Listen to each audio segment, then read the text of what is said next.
প্রশ্নে যে সম্পাদ্যটা দেখছো তোমরা, এটা 2026 সালের মাধ্যমিকের জন্য খুবই ইম্পর্টেন্ট। আমি এটা কিভাবে আঁকলাম তোমাদের দেখাই। আমি এখানে পেন ব্যবহার করেছি, কিন্তু তোমরা পেন্সিল ব্যবহার করবে। প্রথমে প্রশ্নে যে দুটো রেখাংশ দেওয়া থাকবে, সরল রেখাংশ নিতে বলবে, সেটা তোমাদের প্রথমেই নিয়ে নিতে হবে। এখানে প্রশ্নে 3 সেমি এবং 7.5 সেমি দুটি সরল রেখাংশ নেওয়ার কথা বলা হয়েছে, তো আমি নিয়ে নিলাম প্রথমে। তারপর খাতার ঠিক মিডিল পজিশনে তোমরা একটা বড় রেখাংশ নেবে, যেটা 7.5 সেমি থেকে বড় হতে হবে। এরপর কাঁটা কম্পাস দিয়ে, লক্ষ্য করো, কম্পাস দিয়ে তোমরা এইভাবে 7.5 সেমি সরলরেখাংশটার মাপ নিয়ে খাতার মিডিল যে বড় রেখাংশটা টানা আছে সেখান থেকে কেটে নিতে হবে। এইভাবে, ঠিক এইভাবে কাটতে হবে। চাপ একবারই টানবে, কখনো চাপ দুবার তিনবার রিপিট করবে না। নাম দিলাম দেখো এ এবং বি।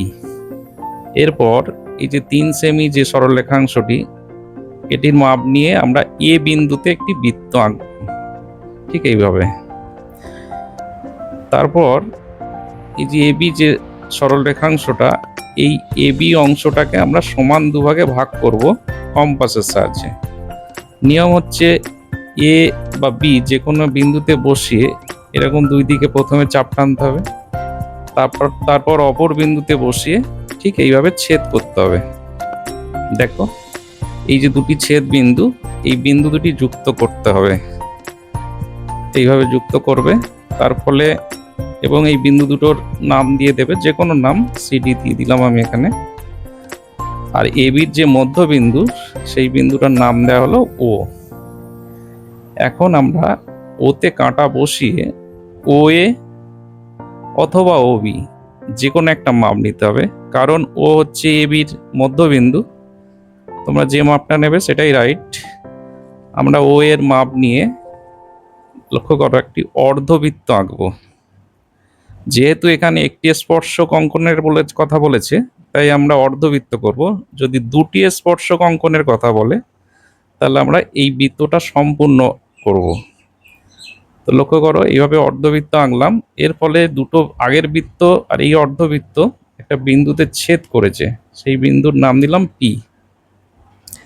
এখন এই বি আর এই পি বিন্দু যুক্ত করে একটু সামনের দিকে বর্ধিত করে দেবে এবং একটা অ্যারো চিহ্ন দিয়ে দেবে।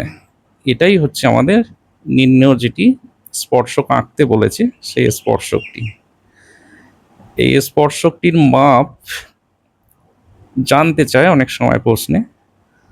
জানতে চাক আর না চাক প্রশ্নে, তোমরা মেপে লিখে দিতে পারো, সেটা অনেক সময় পরীক্ষক খুশি হন। তো এইভাবে জাস্ট এইটুকু লিখে দেবে যে এ কেন্দ্রীয় বৃত্তের বহিস্থ বিন্দু বি থেকে বিপি একটি স্পর্শক, মানে ওই বৃত্তের উপর বিপি একটি স্পর্শক অঙ্কন করা হলো। আর বিপির মাপ স্কেল দিয়ে তোমরা লিখে দেবে। এই ধরনের আরও সম্পাদ্য যেগুলো 2026 সালের জন্য, মাধ্যমিকের জন্য ইম্পর্টেন্ট, সেগুলো আমি দিতে থাকবো। প্লাস আরও কিছু অঙ্ক আমি সলভ করে দেব তোমাদের। ভালো লাগলে চ্যানেলটি সাবস্ক্রাইব করে রেখো, আর কোনো সমস্যা হলে কমেন্ট বক্সে জানিও। ধন্যবাদ।